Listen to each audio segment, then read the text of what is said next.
Matahari pada mulanya apa? Jawab. Matahari pada mulanya apa? Buka mic-nya. Anda Buka jawab, mic. Anda jawab sendiri. Anda jawab sendiri. Matahari pada mulanya apa? Jawab dulu. Biar supaya Anda waras. Masa mau gila terus kayak gini? Memalukan Anda. Matahari pada mulanya apa? Dengarkan.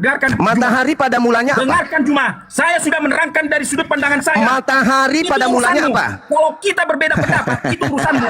Saya minta pendapatmu. Saya terangkan Matahari kepada pada saudara. mulanya apa? Tetapi Matahari saudara pada tidak mulanya apa? mempercayainya, itu urusan saudara. Matahari pada Itu mulanya urusan apa? saudara. Tetapi saya meyakini seperti dalam Kolose 1 ayat 15 Keyakinanmu sampai jangan kau 17. paksakan. Kita lagi berdiskusi. Kau jangan Matahari paksakan pada juga. mulanya adalah. Kau jangan paksakan juga. Kolose 1 Saya ayat bertanya 15 sampai samamu. 17. Jangan kau nangis. Saya tidak Matahari nangis. pada Kamu yang- mulanya kamu adalah. yang memaksakan. Kamu yang memaksakan Matahari cara pada pandangmu. mulanya adalah. Kamu yang memaksakan cara pandangmu. Matahari pada mulanya adalah nangis. Gitu. Kolose 1 Yohanes 1 ayat 1 pada mulanya adalah firman. Pada mulanya adalah firman, pada akhirnya mati dibunuh Yunani, orang Romawi gitu. Saya Karena bertanya dia mengosongkan sopan dirinya samamu. dan menjadi hamba. Matahari pada mulanya adalah.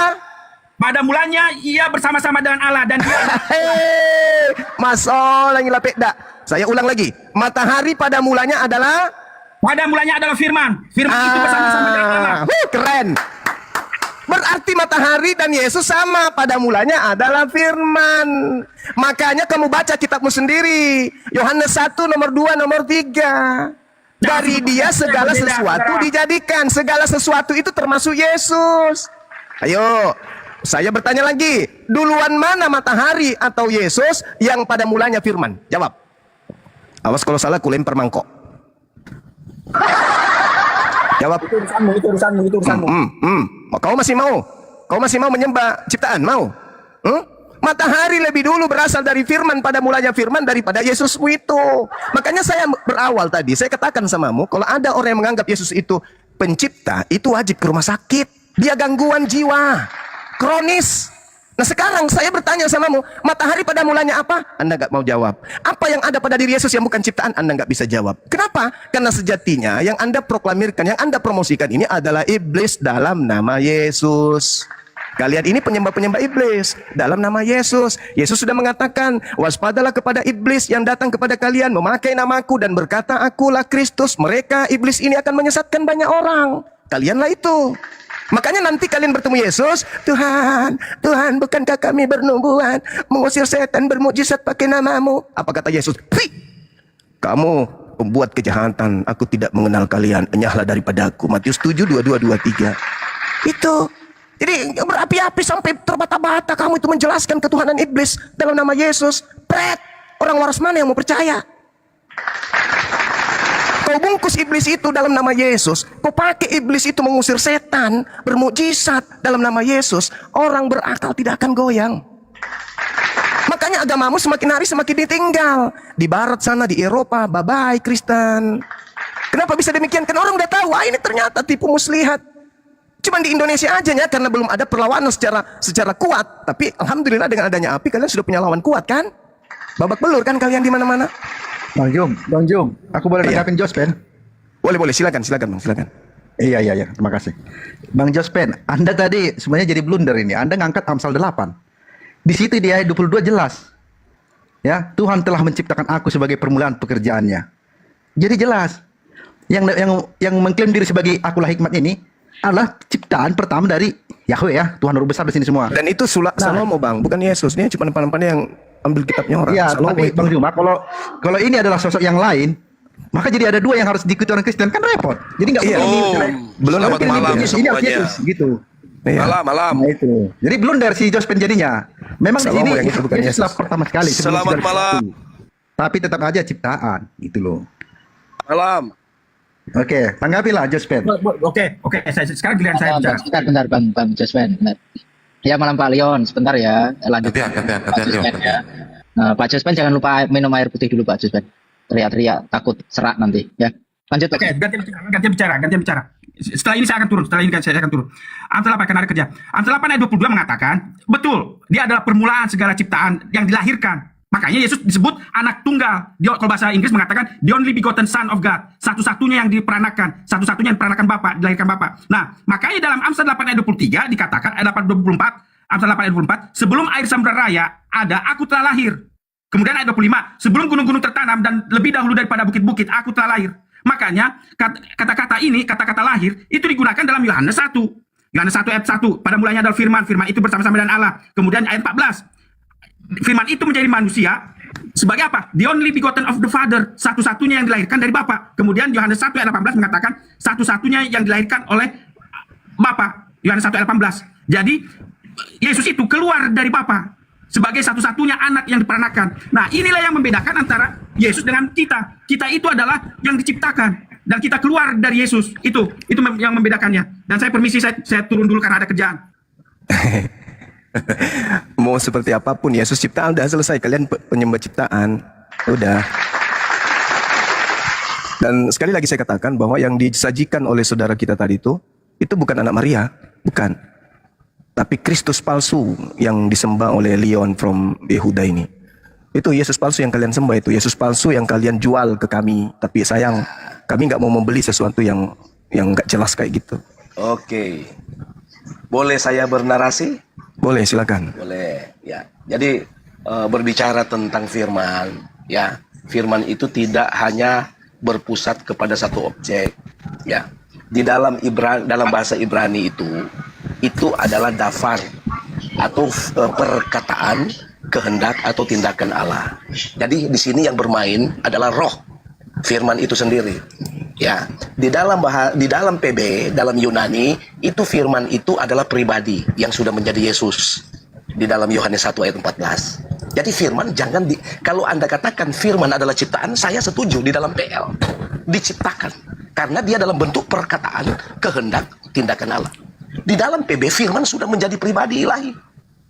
Nah, di dalam Alkitab secara utuh, Perjanjian Baru dan Perjanjian Lama itu juga dikatakan firman. Jadi artinya firman yang tertulis menjadi Bible. Lalu yang dikatakan yang firman yang hidup itu yang mana? Itulah anak Allah yang menjadi manusia. Jadi perkataan yang disampaikan oleh Bang Suma tadi bahwa firman diciptakan, saya memang benar. Di dalam PL itu memang mengatakan bahwa firman itu adalah ciptaan. Karena dia baru berbentuk perkataan, baru berbentuk kehendak dan tindakan Allah. Tetapi kalau dikatakan firman hanya tertuju kepada ciptaan, Bang Suma keliru. Gitu. Jadi saya oke-oke saja kalau Anda berputar di masalah di dalam kitab Perjanjian Lama tadi yang diangkat di mana, di Amsal atau di mana tadi yang diangkat itu bahwa firman diciptakan. Iya benar. Jadi ciptaan itu perkataannya, yaitu kehendak dan tindakan. Kalau di dalam PB firman itu sudah bukan perkataan lagi, tetapi sudah menjadi sebuah pribadi ilahi. Lagi firman yang sudah tertulis secara kitab. Lalu yang hidup itu siapa? Ya Allah yang menjadi manusia itu tadi, yaitu Yesus, yaitu firman yang hidup. Jadi itu sedikit pencerahan mengenai kata firman. Jadi oke saja pernyataan Suma mengatakan bahwa firman itu adalah ciptaan, saya setuju. Di dalam konteks PL, nah gitu. Dalam konteks PL, memang saya tidak menyangkal itu ada di Yesaya 55 ayat 11, Kejadian pasal 1 juga itu. Ya, lalu Yang saya mau sedikit membuka cara berpikir Bang Suma ya, bahwa Bang Suma jangan hanya terfokus ke satu bagian, yaitu firman yang dikatakan diciptakan dan sebagainya. Nah gitu. Jadi pengertian firman di dalam Bible itu ada 4 jenis. Ya, yang pertama seperti saya katakan perkataan, kehendak dan tindakan. Lalu yang kedua firman yang sudah menjadi pribadi ilahi. Lalu yang ketiga yaitu Bible yang tercatat itu firman juga. Nah gitu. Dari Kejadian sampai Wahyu itu jadi firman yang tertulis gitu. Lalu firman yang hidup yang mana? Ya itulah anak Allah yang menjadi manusia. Jadi itu dulu yang bisa saya sampaikan. Daripada kita melebar, kita memframing ya. Itu penyampai firman, semuanya firman hidup. Kalau dikatakan firman hidup itu penyampai firman, semuanya firman hidup. Kenapa dikatakan firman dalam bentuk buku? Karena firman Tuhan dicatat di sebuah buku. Kalau Nabi Rasul itu firman hidup. Orang yang bisa menghafal Quran itu Quran hidup.